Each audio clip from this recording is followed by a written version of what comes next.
Bow, bow, bow. Right, a little late. A little late. We're fine. We're just on time when we got here. What's up? What's up? Enthusiasm. Well, it says we're. Oh, there we are. Yeah, we're live. I can see our pretty faces. How come y'all's goes before mine does? Like, I don't understand. Y'all can see us live before I can. Yeah. I just see the eyeball up there. I got good internet. I know. I look at the eyeball. That's all I look at. I have weird lines. Oh, it's just on my video. Stop that, BJ. Stop it. Mm-hmm. That's weird. What's weird? I see these weird little lines from this dang camera. I don't know. Huh. Alrighty then. Yeah. This is the exciting things that happen behind the scenes. Yeah, we didn't have time. We got in here a little late, so we're just kind of like, here we go. Y'all ready? Mm-hmm. Yeah. There you go.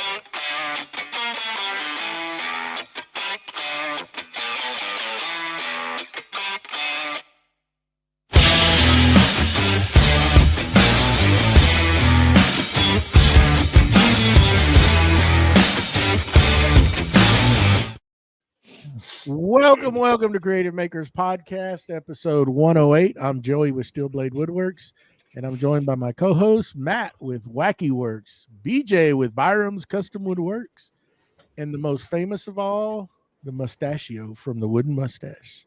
Who, How me? y'all doing? Just trying to make it happen, man. I just woke up from a nap, so I can tell. I can tell. Well, I say a nap. I try to take a nap, but kids, apparently they have this sixth sense when dad's trying to take a nap. That means let's make as much freaking noise as we possibly can and rile the dogs up and everything else. And it's like, oh my God, I just wanted 15 minutes. Like, come on. Like, yeah. You know how you fix that? Don't have kids. You don't have kids. Yeah. A little too late for that. Kind of like them most days. Duct tape. Yeah. Does it move? Yes. Do you want it to move? No. Yeah. Hey.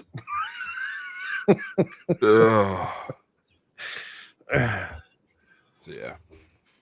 Oh, No, how's everybody else doing? tired. Good. Yeah, a little tired. A little tired.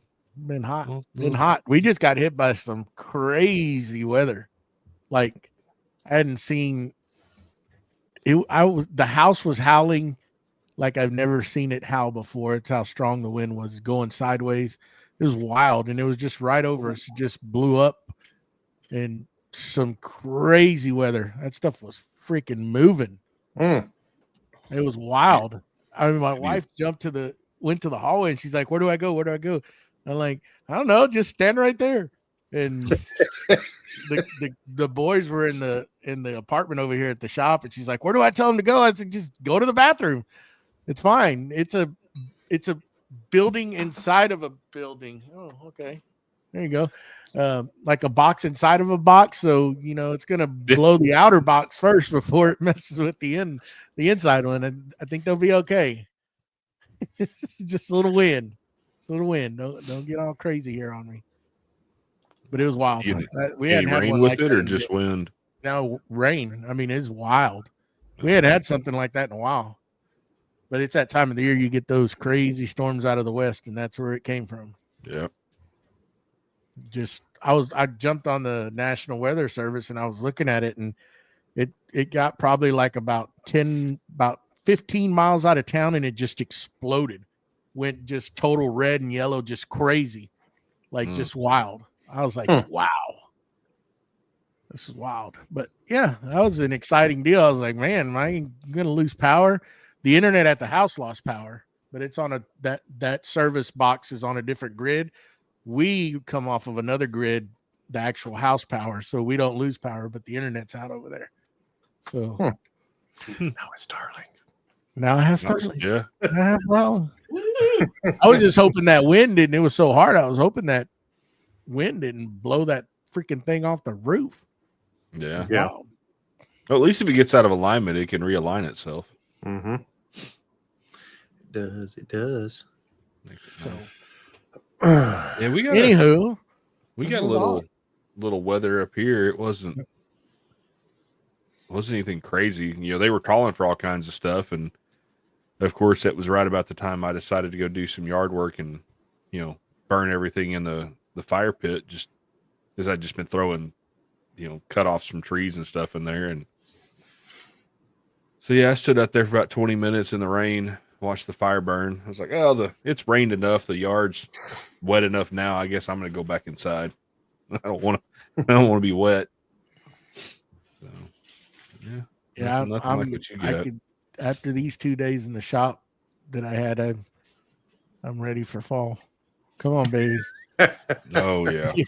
It was freaking horrible. I was in there today and I got the boys to help me toward the end, and we had to rip some plywood, and I was like, where's the dang tape measure? And I'm walking back and forth, and the youngest one, he's like, it's right there in front of you. And I'm like, dude, I went by it like 3 times. It's just right there. So pretty wild, All pretty right, hot. let's get into this. Oh, go ahead. I had to turn up the air conditioner today. It was a little too chilly in there this morning. So Or whatever. Oh, it's only 75 here today. Anyhow. I think tomorrow they're calling for like 80 for the high up here, and I'm like, okay. Yeah. Oh, it's just gonna get muggy and steamy here in a little bit, probably, or in the morning it will be. I'm not looking at it. It shows 100-degree temps the rest of the week. I mean, No, sir. Ew. it's currently 67 here. I mean, it's pretty nice. So Well, this is showing 95 still. I don't buy Yeah. that. It's pretty. you It's keep cool that out over there. there. Keep that over there. Yeah. I can tell you what, I started this morning, and little by little, you can feel the humidity building up, and you can see that plywood start curling up. You know what's awesome? And I kept pushing on the corner as I was sitting there, and they would just get higher and higher, like almost holding you know into what's a real? taco. You know what's really awesome? Hmm. When you got an AC system that you can put in the dehumidify mode, and it'll Exactly. suck all that moisture out of the air. Oh yeah, Yeah, it does. Yeah. does yours it's work? really nice. Does yours work pretty good, BJ? Oh yeah, yeah. Um, After that rain that came through, it got up to about 60% in the shop because I was going in and out and turned on that dehumidifier in about 20 minutes. Is back down to 45. I just like to torture myself. Like I'm well aware. That's the only reason I can think 4 of. years I now. haven't. You turned know, back actually, I was sitting there with the fan cooling me, drinking some water, and I Uh-huh. kept looking at that damn corner, and there sits those ACs and that insulation, and I'm like, and then I could hear Matt and I could hear BJ just sitting there, just doing real good right there in that corner, isn't it? A little chilly in here this morning.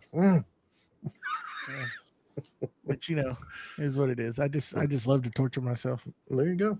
One of these days. One of these One of them. days. One of these days. Anywho, Let's get into this. Let's get into it. Yeah, that beautiful segment that we like to call "What's Glue with You," sponsored by the awesome Boss Dog Glue Company, and we got a little exciting announcement about Boss Dog, but we're going to save that to the end. Mm. We're going to start off with Mr. Joey. We all want to know What's in the box? actually, I just received 2 today. They're actually, I took them out of the box, but they're still in another box. But there are. They know you. It's yeah. They already know. in another box. Those are glass sharpening stones. Glass. Cool. Yeah, pretty nice. And give them a try. See how they are. But what do I have going on? I ended up putting a temp wall. I don't know if y'all got to see my stories, but I put up a temp wall, and I have my Harbor Freight toolboxes in front of it. I'm going to put I've got some other metal uppers that I'm going to put on up above there, and it's going to give me a lot of storage so I can get all the crap that's on the top of the workbenches stored away finally. In a box. Actually should have listened to Matt a long time ago, but you know, I did a little procrastinating like Mustache, and finally came to that I needed to do that. So it's done, it's in, and now we'll move forward and get everything stored away. So I'm getting ready to do another project out there, but I'll have to do that wall control video first before I do that. But I needed to get this done to start moving some stuff out of the way. So yeah, that's basically what I did all weekend. It was good to get out in the shop and do some of that stuff and sweat a little bit in that 100-degree weather. I tell you what, I enjoyed every minute of it. No, Did you? never. I'm being sarcastic, Matt. I know. You can't catch it, you know. Couldn't But see yeah, the sign. so, huh? I couldn't see the sign. Oh, You Wile E. Coyote, you'd hold up the sign. Sarcasm. but I did use some awesome Forge 3D vac pods today, holding down some tubers. Tubers. So I could cut. Actually worked great on the MFT table. It was awesome as they intended to work. It's great. Made it so much easier. No clamps. Just turn on the grabo and sucked them down and did some cross cutting with the skill saw. Quick, easy. Nice. Got it done. So that was enjoyable to use them. And yeah, so that's about it. What about what's glue with you, Mr. Wackerle?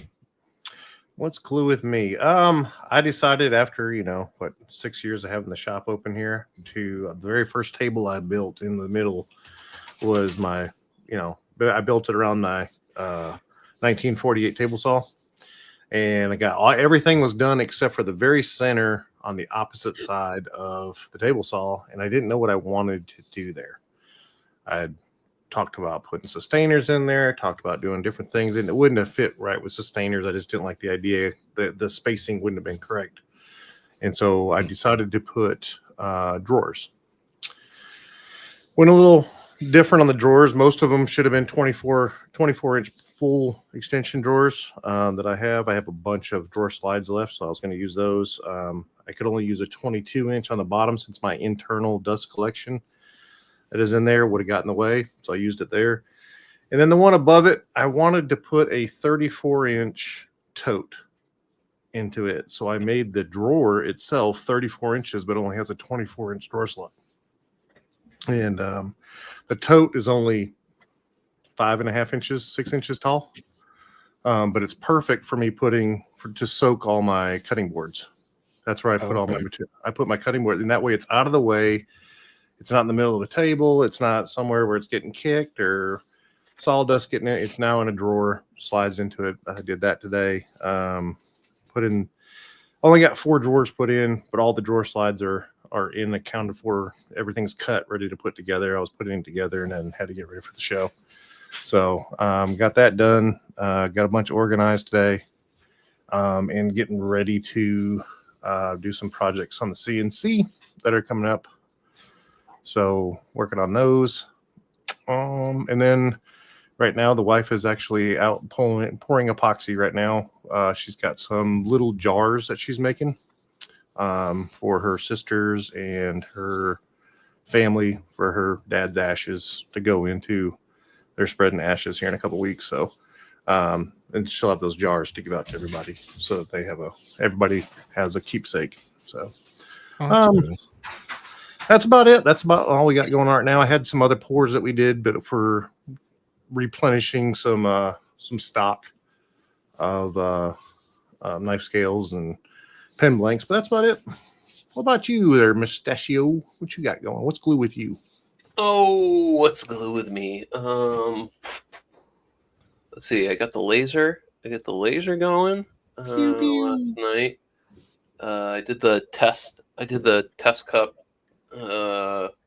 last weekend, and I finally I touched base on what she wanted. So she wanted like a Siamese cat for her mother-in-law, I think.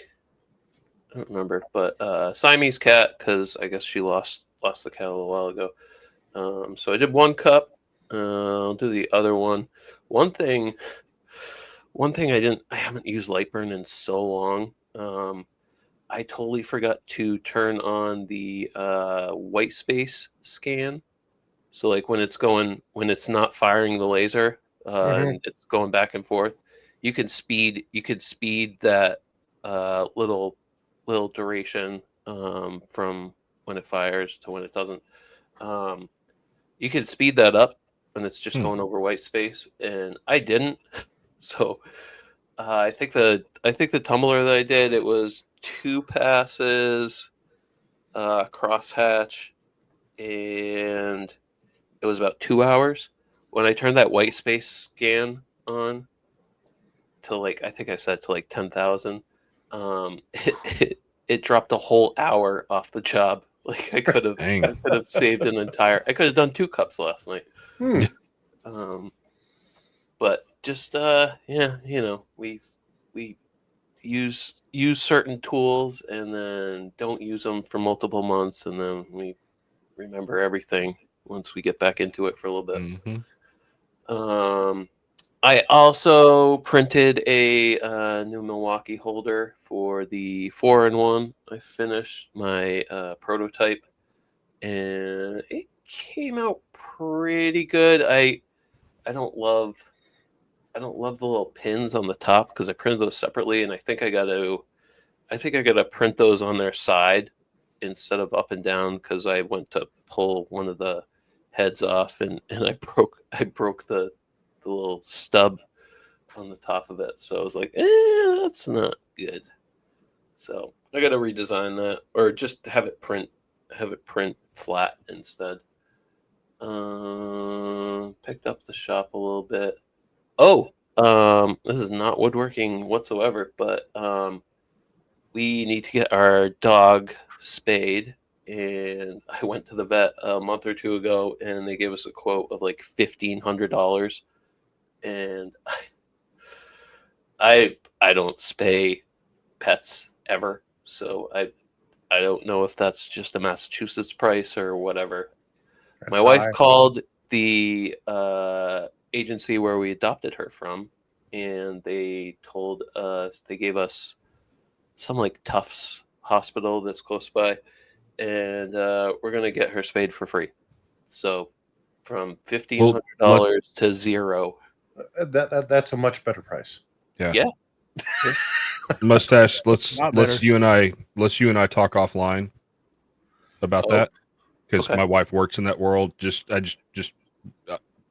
some warning stuff. I'll give you offline. Yeah. Don't do it yourself. Yeah, no, it's not advisable. Neutering, yeah. So yeah, that's about it for me. What's glue with you, BJ? Well, I worked a lot this week. Didn't get a whole lot of shop time. Finished a little cedar catch-all tray, I guess is the best way to put it. That I started about 3.5 years ago for my wife, but I was trying to use. Sounds like it's just on time. Yeah. But when I originally started, I was trying to use one of those. Oh, what are they? Arbortech or whatever, like cuts all discs that's got the teeth all over it or whatever. And yeah, doing that, it was miserable. And I was just messing around and, remembered that I had I'd got that 1-inch bowl bit for Bits and Bits to do the HDPE stuff. And I was like, you know what? Hey, I got this piece of cedar. It's already got a kind of a catch-all bowl cut in it. Let me just play and see what'll happen. The worst thing, 6 months early. Yeah. Well, it's not Christmas yet, so yeah, it is early. But just doing some test cuts, really, just to kind of see what if I wanted to cut a bowl or something like that with that bit, what do I need the overlap to be, or the step over to be, to actually get a flat bottom. Turns out with a 1-inch bowl bit, the step over is like 0.15 or something, and you're still having to sand it. Like, it's just, to get it completely flat, you're still gonna have to sand it. So I found that Bits and Bits has a 1.5-inch bowl bit that I might go pick up. Couldn't you do that with like a 1/4 inch and just cut everything out and then come back through and just do your edges with the bowl? I guess so. Yeah, you could. That way you just get just the round over. So that's all you care about, is the outside being the round over, right? Yeah. And I guess realistically, if I wanted to do that, because was it Cody with Cadence? He's got a 3/4 inch bit now. And if you're doing a big groove like that, a big, catch-all type thing like that, just mill it out with that big fat bit, and then come back and just do that edge profile. Yeah, because to me, you're wasting a lot of time with you just have a small surface on the bottom of that bit that you're actually utilizing. That'd be a nightmare to sand. Well, in cedar, it took me 20 minutes to sand it flat. Yeah, just because cedar's soft. And I mean, realistically, I guess if I wanted to, I could cut it all with the 1-inch bit, come back, do a flattening pass with that 1/2-inch or 3/4 inch bit or whatever, and then do one more pass just to do the edge.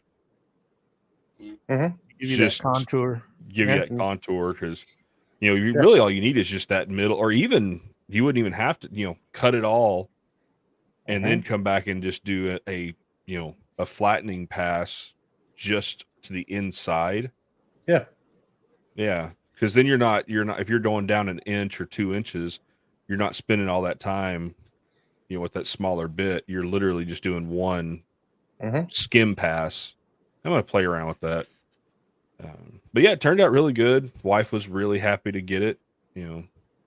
She took and put all our TV remotes in it, so now our TV remotes are in a nice, secure place, I guess. I don't know. I guess that's what you're supposed to do. Back of the couch is pretty secure for me. I tend to think that the main remote needs to sit on the arm of my chair, because that's where it gets used the most. But what do I know, right? But other than that, I don't know if you can see it behind me. I am building a new computer, and started that today. But being that I'm using parts from my existing computer, I didn't want to take the risk of not being able to finish it and not being able to do the podcast. Oh, so that would have been good. Yeah, the transplant surgery has been scheduled, but we had to delay it a day. So I'll set it up to where I've got about a week to get my computer back up and running before we have to do serious podcast stuff. So yeah. But yeah, that's about it. So on what we hinted on earlier, for the old Boss Dog glue. So they're running a 30% off sale right now on the Triple Dog multi-pack.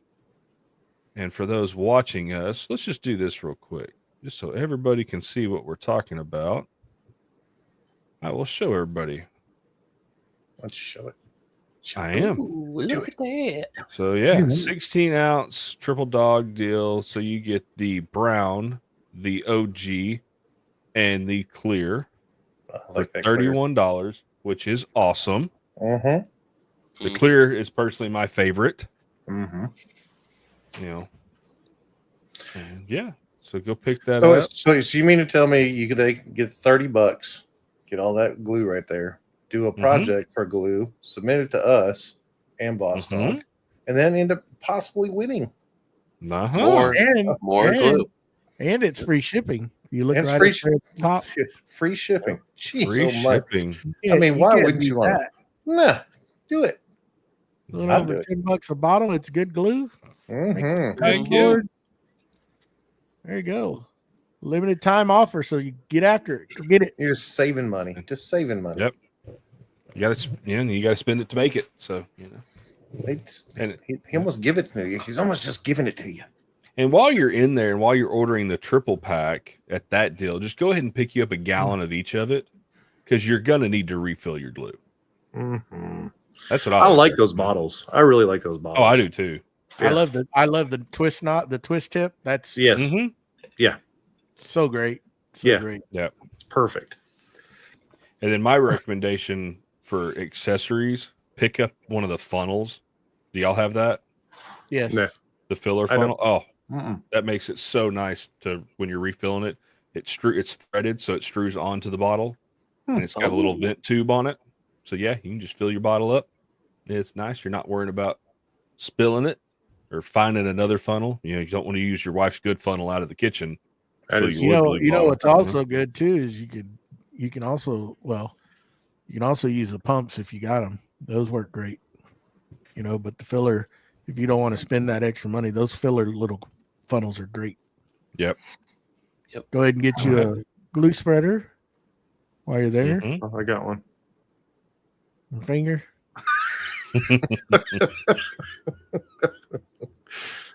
It's kind of fun when the glue dries. You get to peel it off. I mean, come on. Like you're back in school. Like you're back Exactly. in school, right? Yeah. And it's funny. So the big sale right now is that 30% off for the triple dog set. Right. But I was scrolling through the website just looking. He's got another big savings sale going on right now. The 275 gallon tote is $5,350 right now. $5,300 and $5,350. Yeah, that one. There you go. There you go. Spit out. Yeah. So if you're using a lot of glue, numbers and stuff. Yeah. If you're using Scott type glue, go ahead and get you some CA glue while you're at it. It works great. Yes, I will second the CA glue. I've been sticking my fingers together pretty good. heck yeah. I'm all sticky.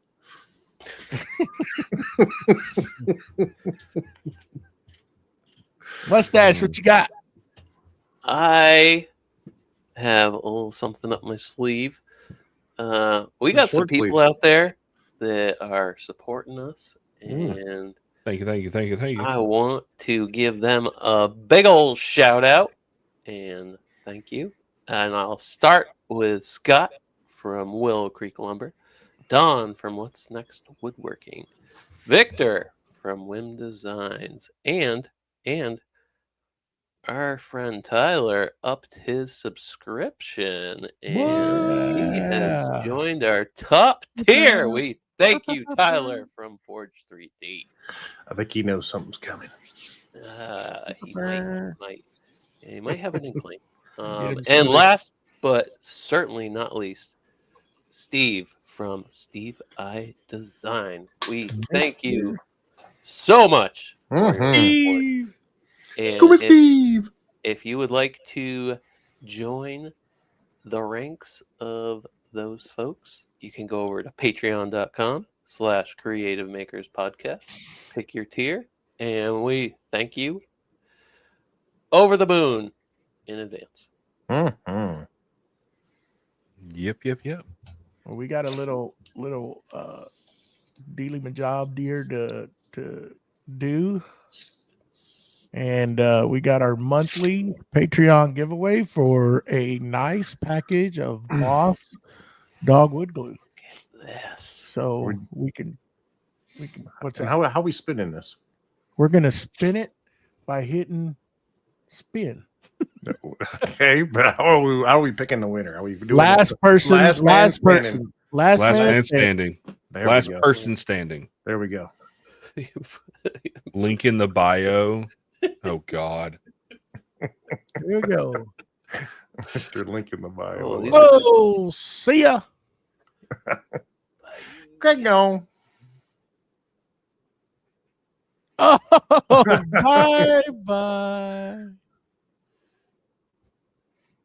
Well, What's not For the audio listeners on this, we're spinning a wheel that resembles Wheel of Fortune, and we're moving one person at a time. That's right.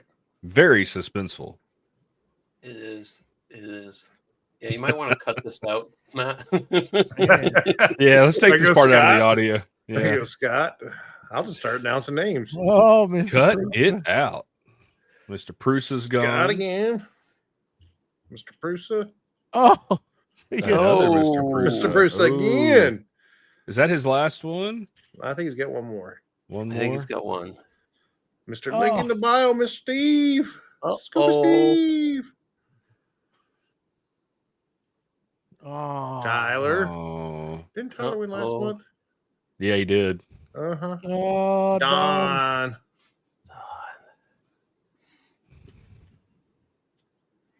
See ya, Keith. Keith gone. Lidos. Lidos. Oh. Oh, we still got one more. Not anymore. Oh, Hey. jinxed him. Remember that attitude. See you, Don. Don. And down the nitty gritty. Ah, Scuba Oh, Steve. Scott. Oh. Scuba Steve. Dude, Scuba Steve.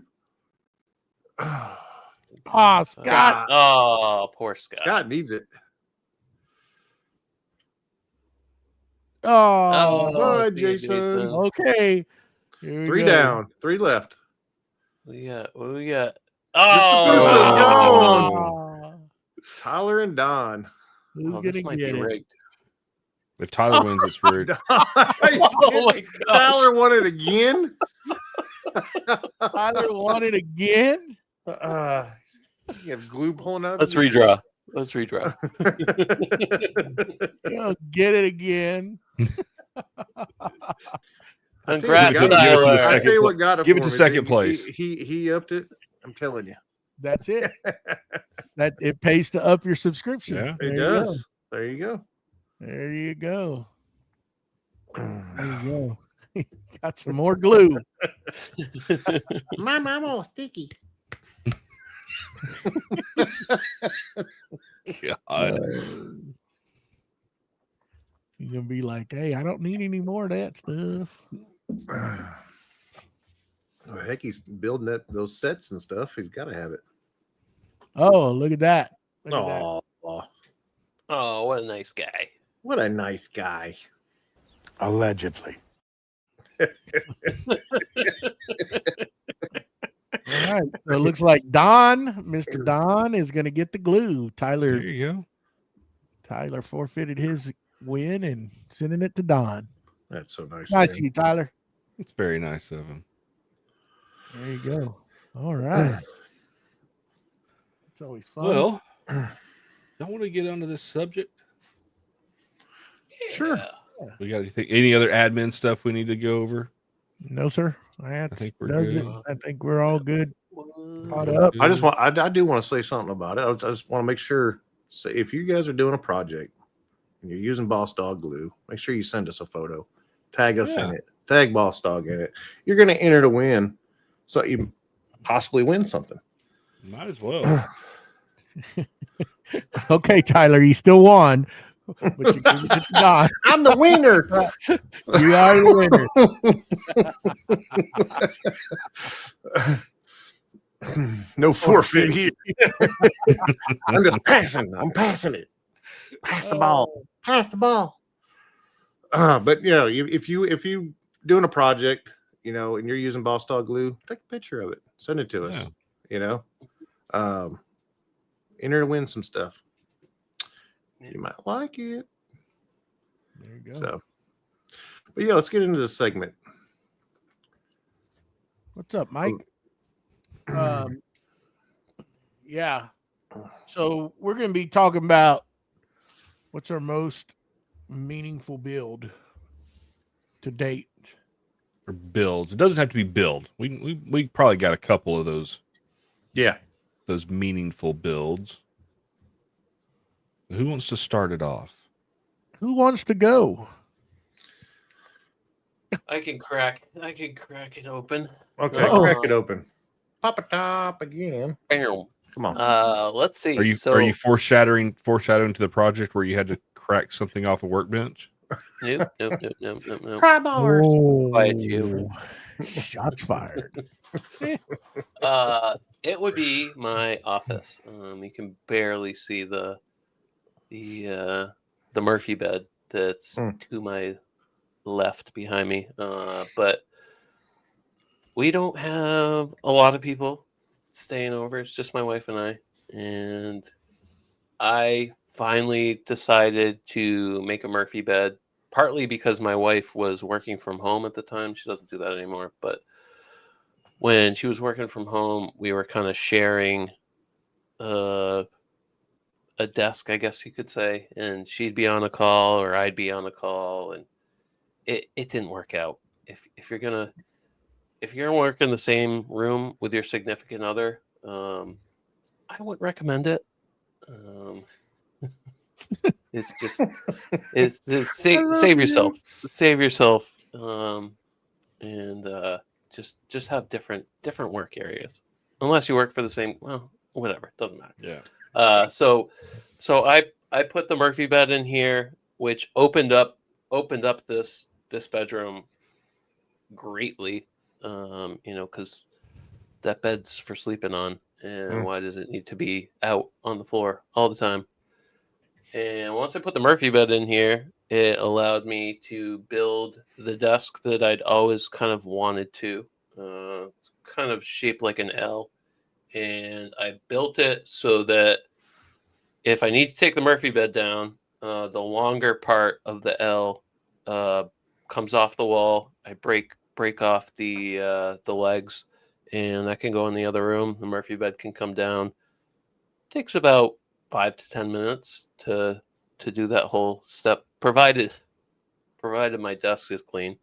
That tends to be a big factor in it, doesn't it? Yeah.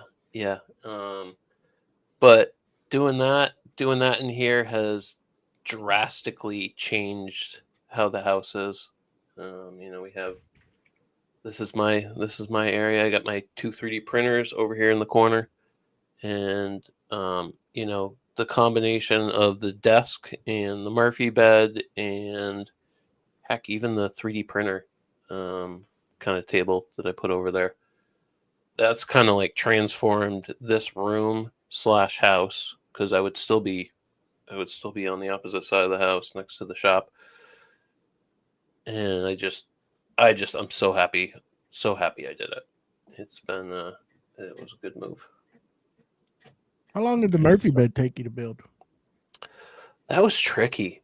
Maybe a month. Maybe about a month. I was really careful with doing the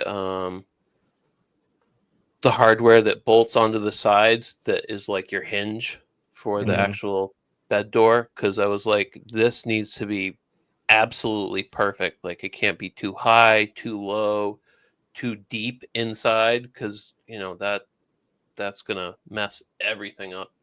I did have like a queen size bed that I was going to put on that, and a friend of mine had a queen size futon, and they were moving, and he's like, "Hey, you need this?" And that older mattress that I had was old. I'll just say that. And I ended up taking the futon, and the futon's probably 3 or 4 inches thinner, and it's super comfortable. Folds right up into that cavity, really good. I might have wanted to do some like side, maybe like a little side piece for it or something, but I got these filing cabinets, yada yada. Always wanting to have a side piece. Yeah. Don't do it. It's too much work. So that's me. Murphy bed's kind of one of those Can't things take I've been them looking anywhere. at building Yeah. for this office, kind of like what you did, because right now I've just got a twin size mattress over here that, when my son's here, he sleeps on it, but that's it. It'd be kind of nice to be able to fold it up, get it out of the way, and I might have to do that. Yeah, because I mean, you can.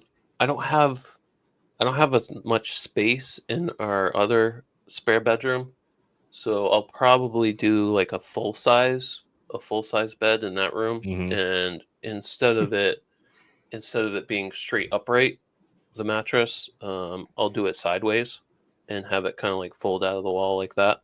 Yeah. So That's what I would probably do in here is either do, probably not a queen, but a full bed. Just because, if you have guests come over, especially like, if my brother and sister-in-law come over, yeah, they could probably squeeze onto a twin bed, but would you really want to? A full would be just a little bit nicer. I've slept on a twin size bed with our old pit bull that we used to have. All three of us on a twin size bed in this vacation place we were in. That was No interesting. Bueno. Yeah. Well, who else has got a memorable project? I mean, my very first project was probably pretty memorable. I mean, it was something I did for school. I designed in my sophomore year.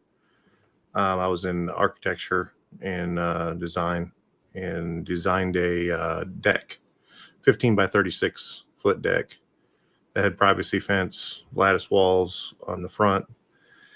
It was 2 feet off the ground in the front, and it was 12 feet off the ground on the back. Designed it completely. And here in Georgia, we actually have heights and elevations and stuff like that in yards. So, but designed it, and then after I designed it, my mom looked at it and said, "Yep, we're building that." And I said, "Okay." And I ordered all the materials off of it and went to town and built it. So that was my very first major project that I went after, and it was. I mean, I built it over the summer. It was great.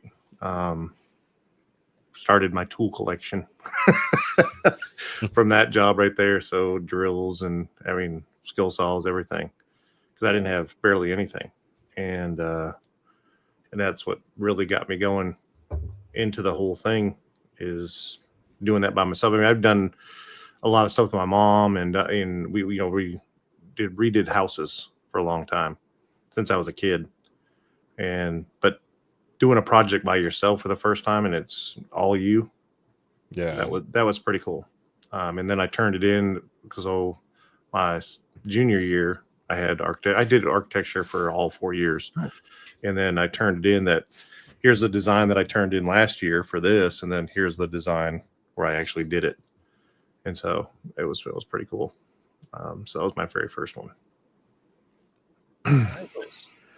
Well, I have, I guess my most memorable one's going to be building this apartment in this shop, taking on that big task, because that was from ground all the way through.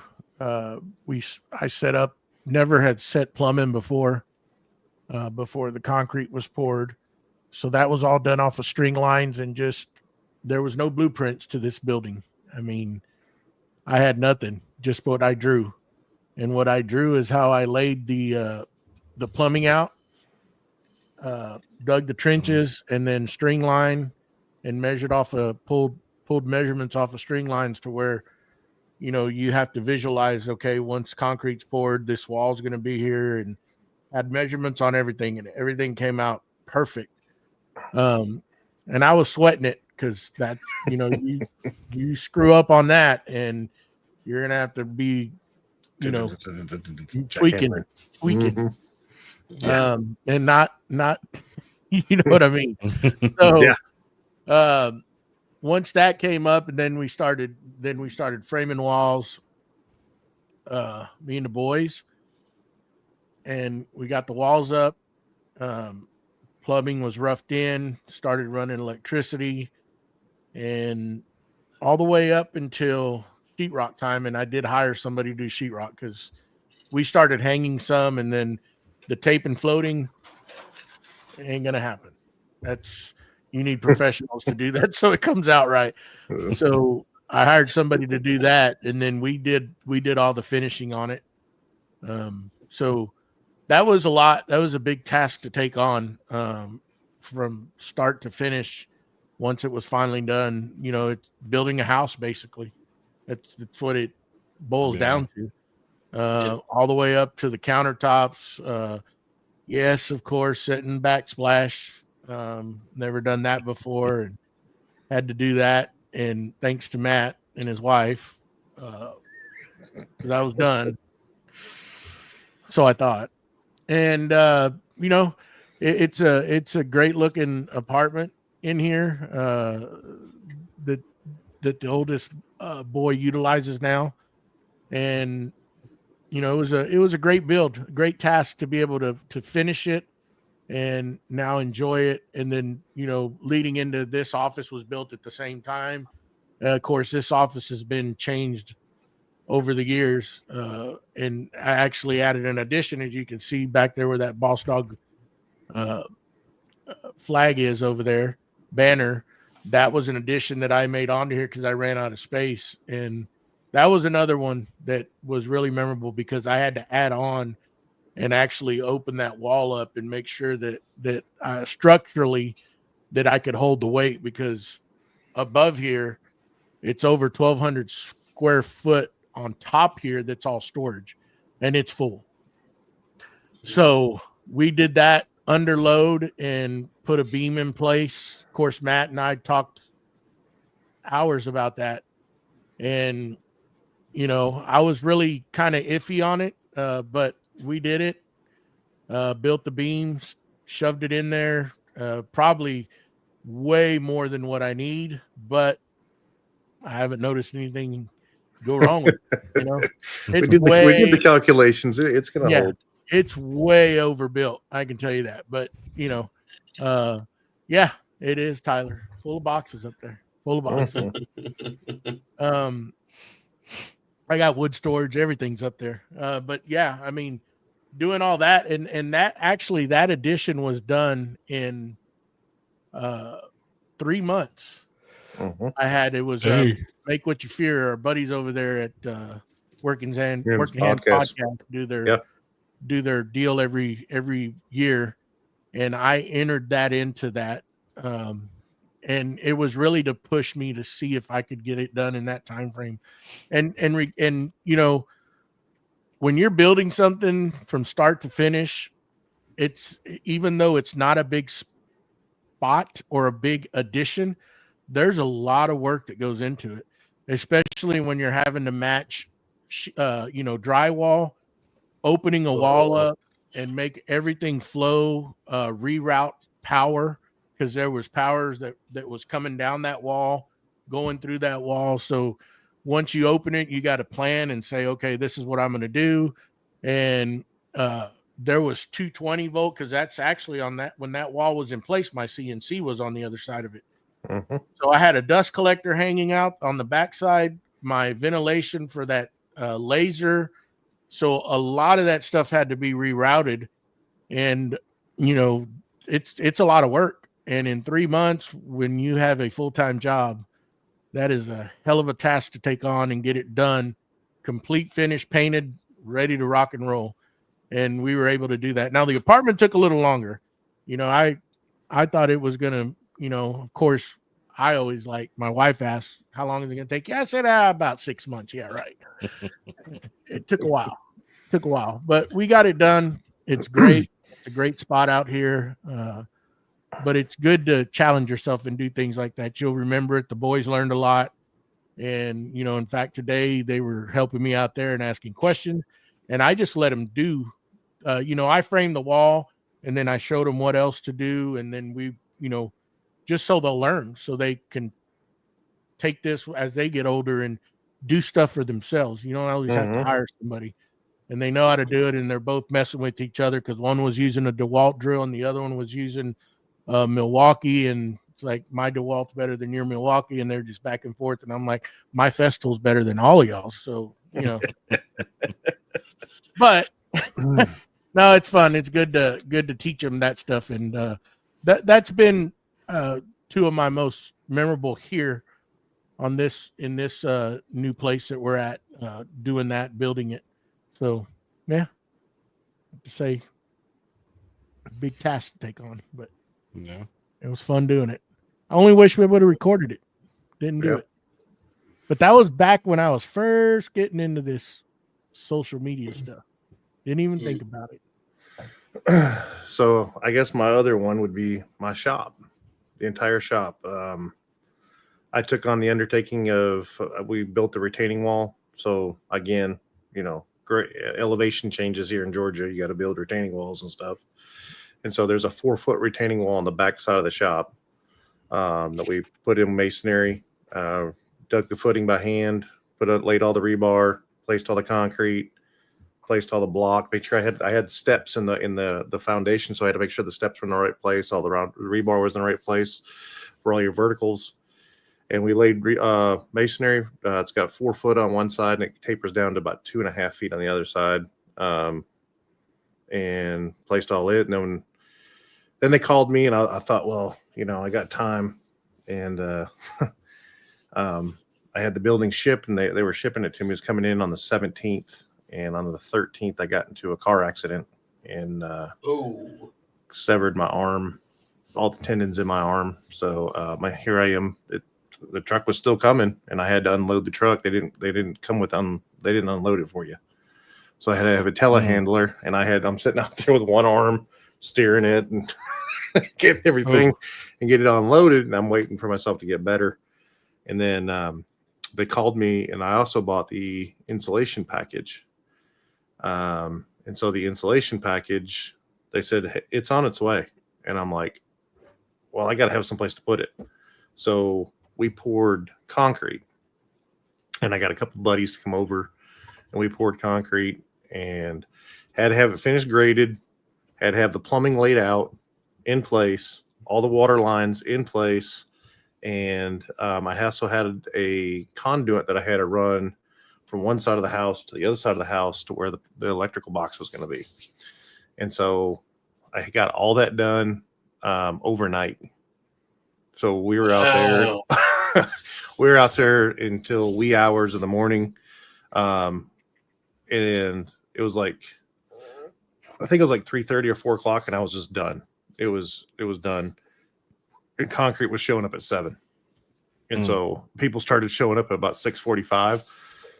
Called me. Concrete got there about 7:15. We started placing concrete, floated it all out by hand, got it all done, and then the neighbor's dog walked, I guess in the middle of the night, walked across the concrete. And so there's dog prints all the way across the slab. And then me and my wife and my daughter stood all the steel, got all the structural steel stood, got all the purlins in, started laying all the insulation, and I still couldn't move my arm right. And still to this day, still can't do it. Very good job. But, and I decided at that point to have somebody come in and help me.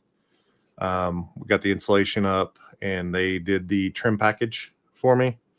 And I filmed some of that stuff. It was when I first got into it. But got the building up, and that was pretty memorable. It was you go from nothing. I had everything in a spare bedroom.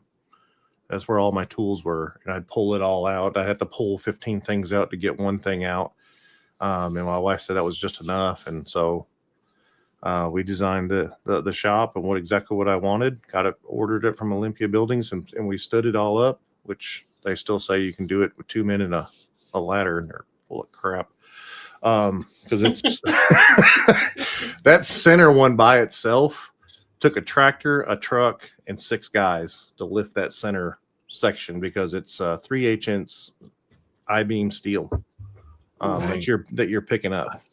And it took everything we had, and then I got it all anchored in. I did turn down footings for all the exteriors and stuff, and we anchored all that in place and stood it all up, and everything's working great with it. But that was the start of Wacky Works Workshop right there, and that's where it all started. It was pretty cool. Very cool. Well, I got 2 of them because I haven't gone yet, so I'm gonna do 2. Okay. So I'm gonna do memorable. I got a memorable one and a meaningful one. which we all got to, going Yeah. back to the subject. Most memorable is it's actually sitting on the other side of my office wall, right here in front of me.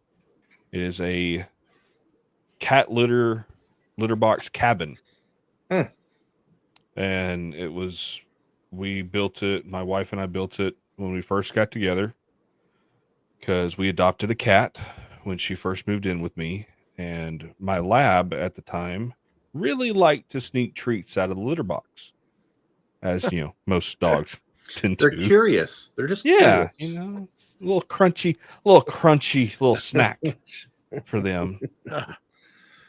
So we built it, before I had really started doing this. So all I had was a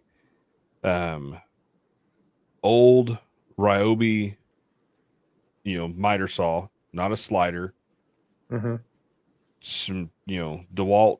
I think, did I have my DeWalt drills? Yeah, DeWalt drills, drill and driver, and some sawhorses from Harbor Freight. And we used a bunch. Do it As you do. Yeah. And we used deck screws, wood glue, and 2x4s. That's what I'm talking about. And we built this little log cabin-esque looking thing just kind of planned it as we went.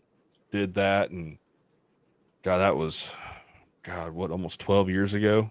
It's moved 3 houses with us, and yeah, that was very memorable, because that was her and I out in the garage, just drinking some cold drinks and building stuff. But I'll say one of my most meaningful projects, and it's what kind of made me think about this subject when we were coming up with subjects a couple weeks ago. I was going through and cleaning out photos off an old computer, and some old pictures popped up of some old projects. And about 6-7 years ago, I had done a project for a book by the name of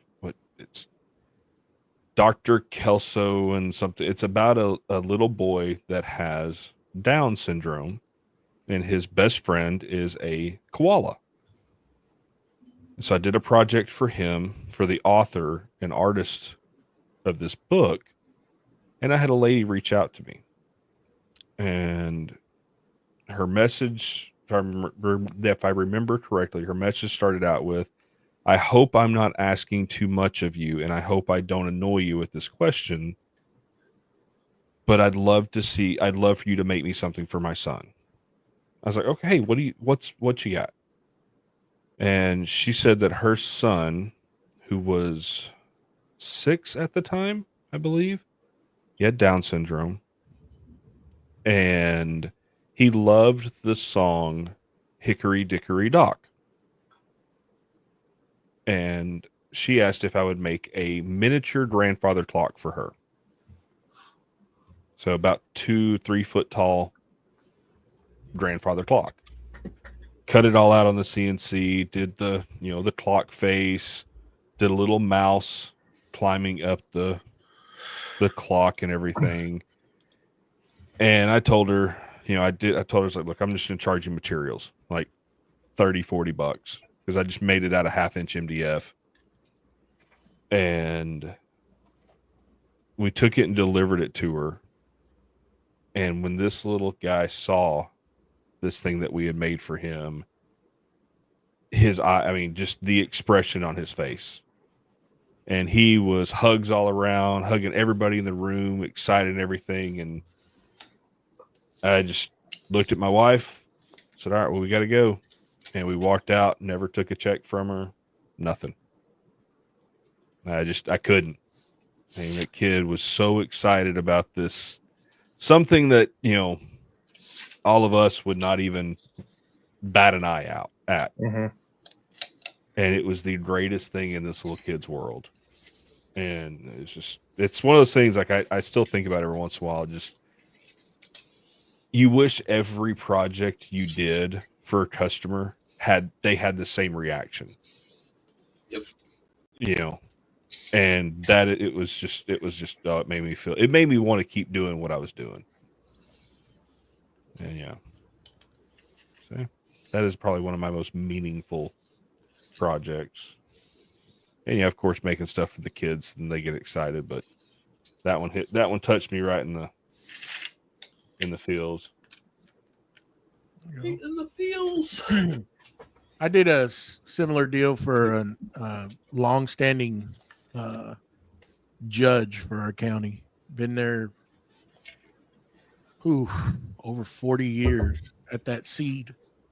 And they reached out to me to make him a plaque. And this was back then when I had first started, and I made it out of mesquite. And a little terrified because it was they're going to present this. This is a big deal, right? Mm-hmm. But it came out absolutely gorgeous, what I made.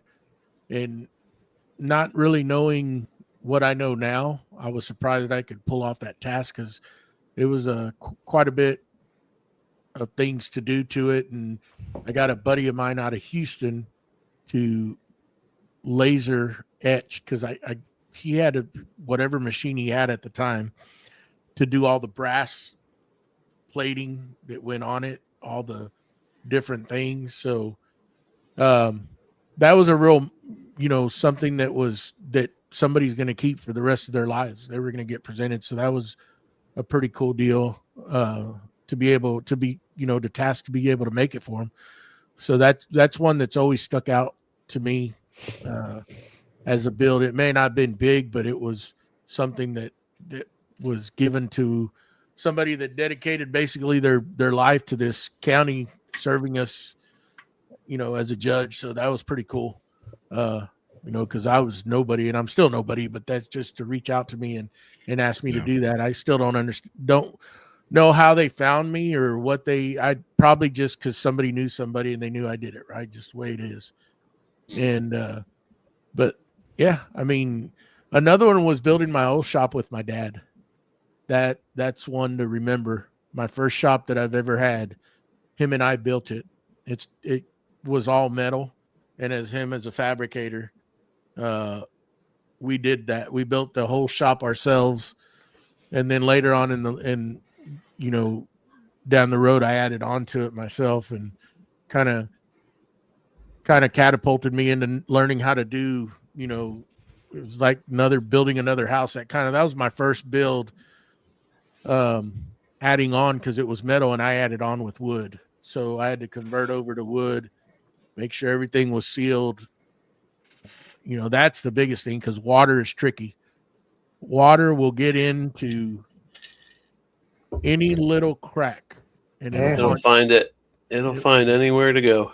And that's the funny thing with that is I had concrete guys set up to do that. I think I've told Matt this story, and it was a little 24 by 30 addition.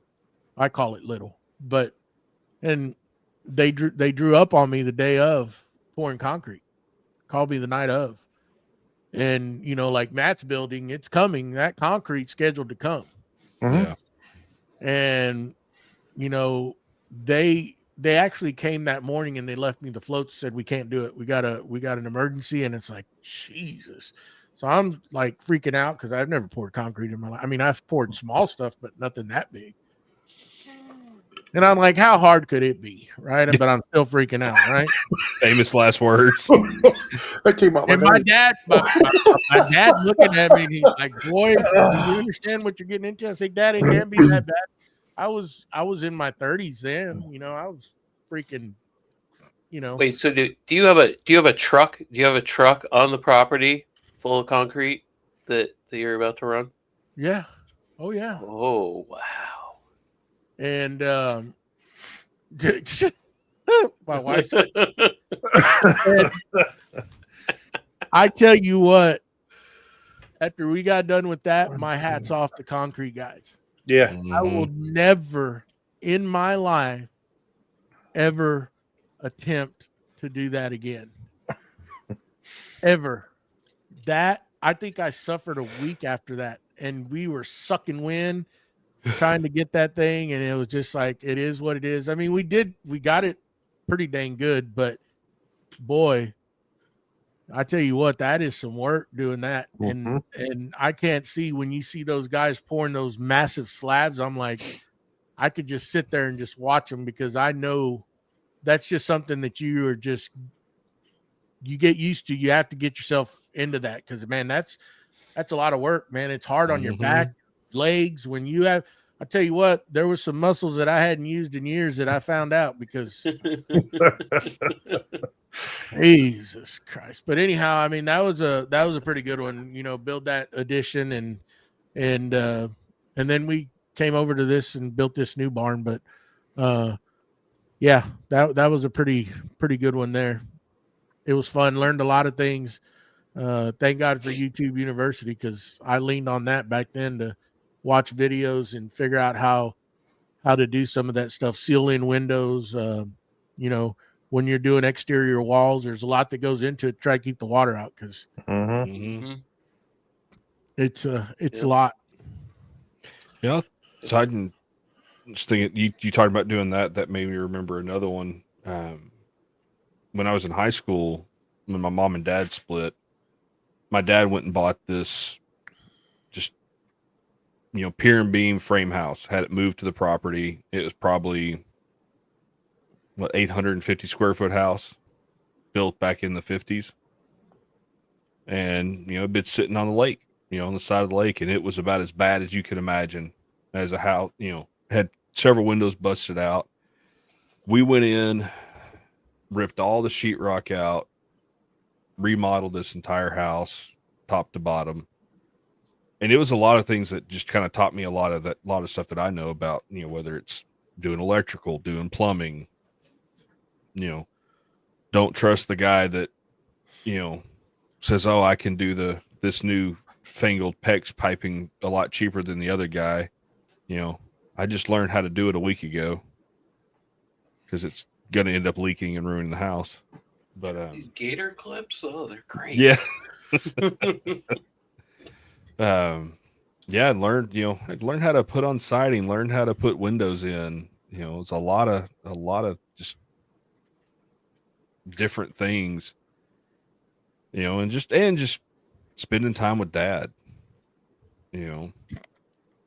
Whether it was, there was a lot of cussing and screaming and yelling and fighting, but it was fun. And I lived in that house. God, I think we finished that house when I was 17, and I lived there until I was 26 almost. Because after high school, I bought the house from him and lived there. And it wasn't a fancy house, but it was a roof and 4 walls. But y'all place built to lay your head. Yeah. And it was, it was nice. I do remember it had an old cast iron bathtub in the bathroom. And we went to pull it out, and we pulled it out. And I remember Dad going, wow, that was easy. As he finished the word easy, he went through the floor. Because the plywood completely rotted out underneath this bathtub. And he he ended up straddling a joist. And he missed it. I swear it was an inch. And if that ground would have been an inch lower where he stood, he'd have been talking a few octaves higher for a little bit. Oh, yeah. There's just you do something that's like, oh, that went a lot easier than we did. Then you turn around, it's like, oh, there's another hole in the wall. Or, oh, did you forget to put the screws in that window that we just put in that's now laying on the ground outside?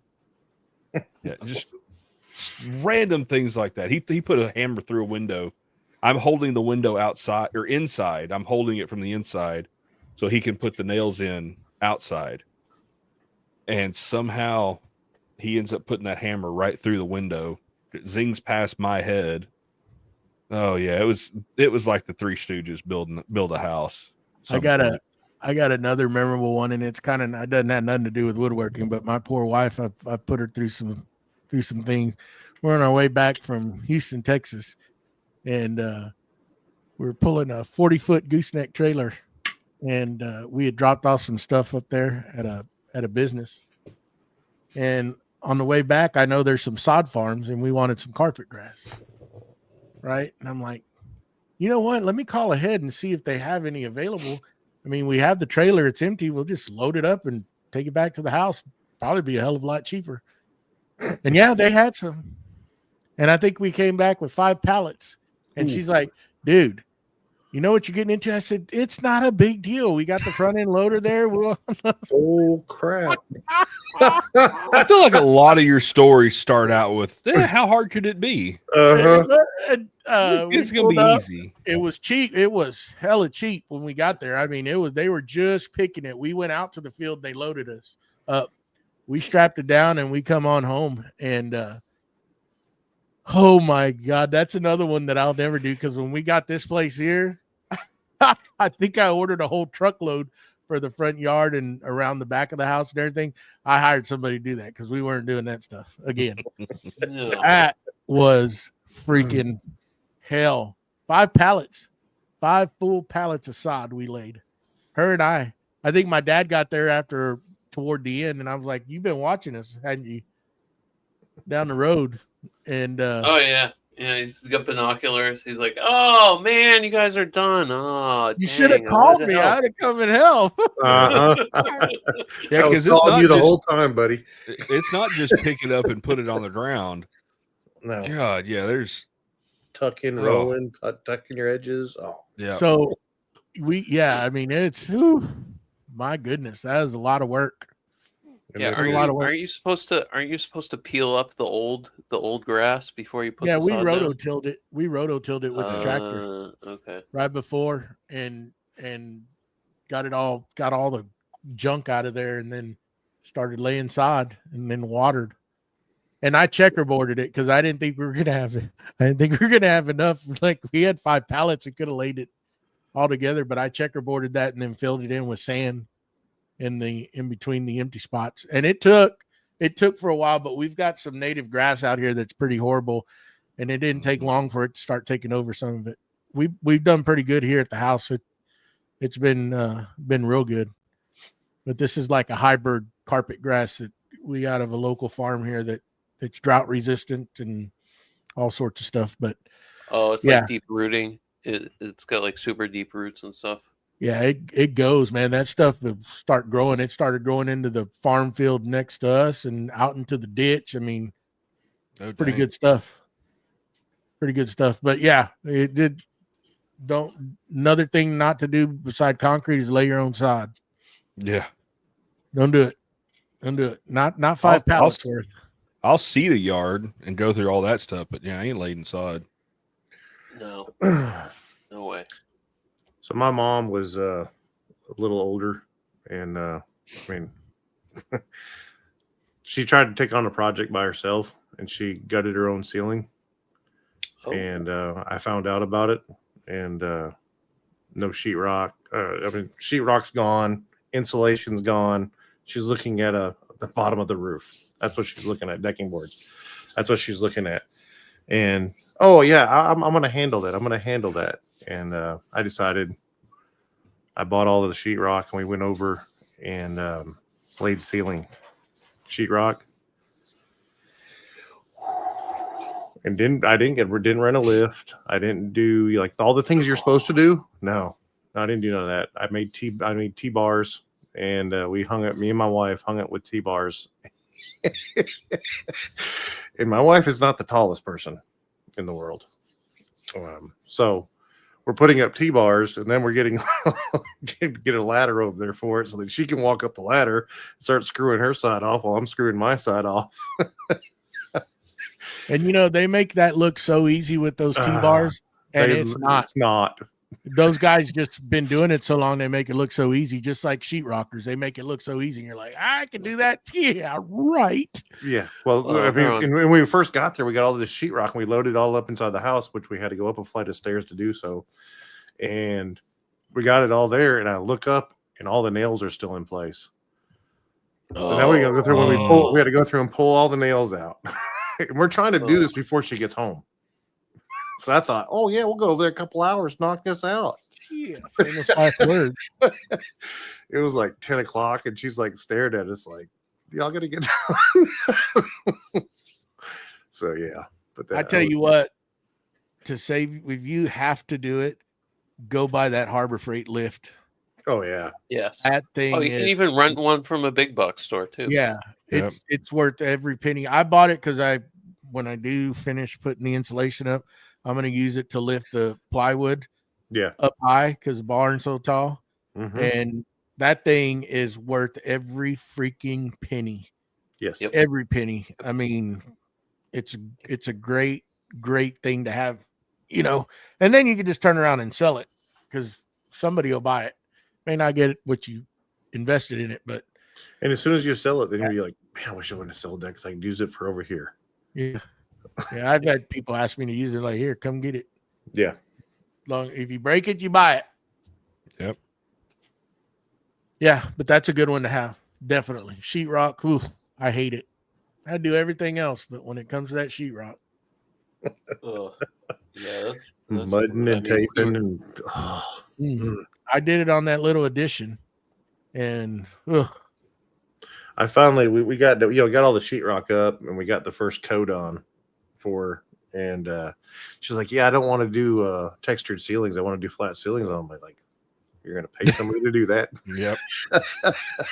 Because I ain't gonna do it.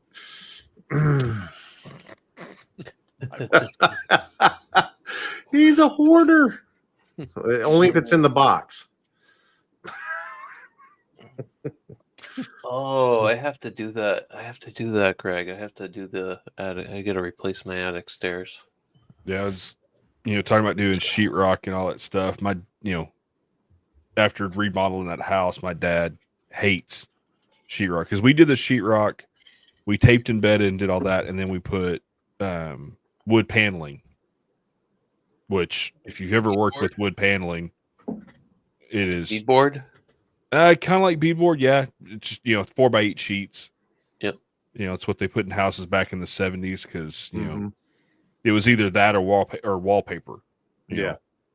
Wallpaper. I have Yeah. horror stories from that. And well, when he built his cabin up in Colorado, he did.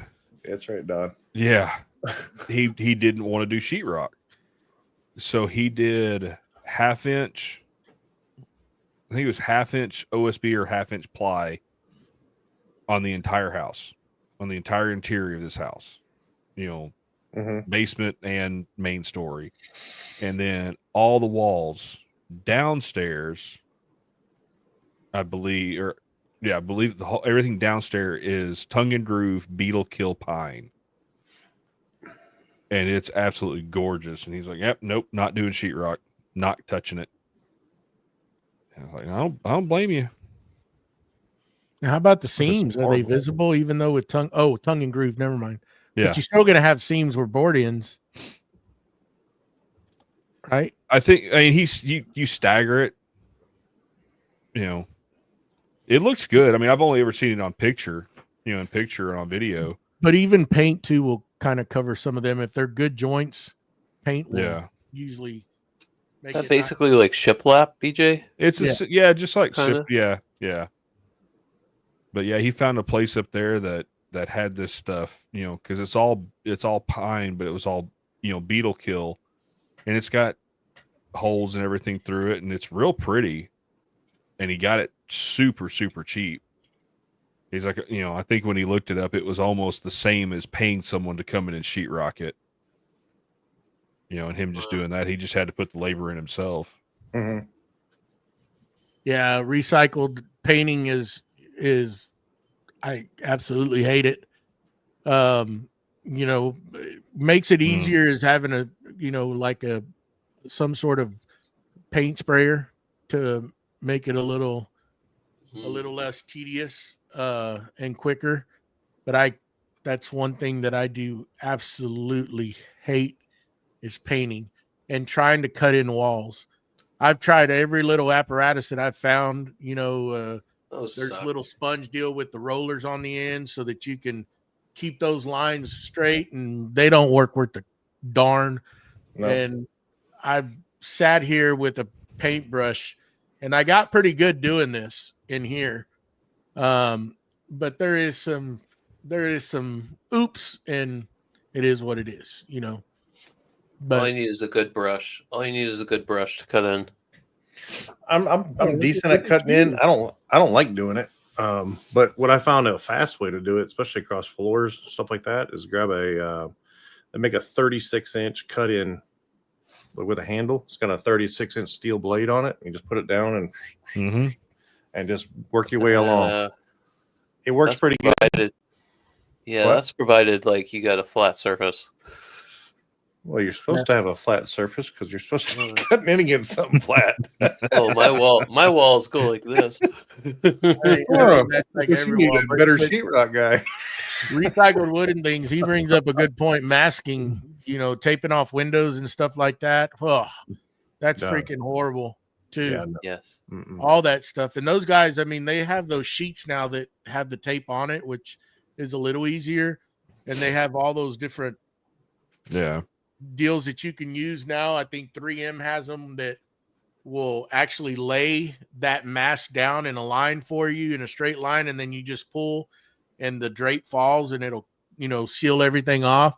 I mean, there's some good innovations, but when you don't do that stuff, that's not your forte. Put it to you that way. It's hard to do, and to go spend on all those little things to get it done, you know, and you'll never use them again, probably, you know? Yeah.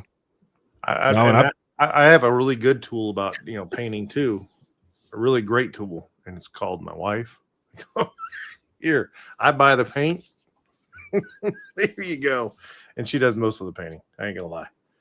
Yeah. So, No, I got a sprayer because I painted my shop, you know, before I moved everything in, and even spraying it, you know, and because it was the shop, all I did was mask off the windows. I didn't care about anything else because the lights that were in the ceiling were getting taken down. So I just unbolted them from the ceiling. So they're just hanging. God, it was still like, you don't think about with spraying the overspray.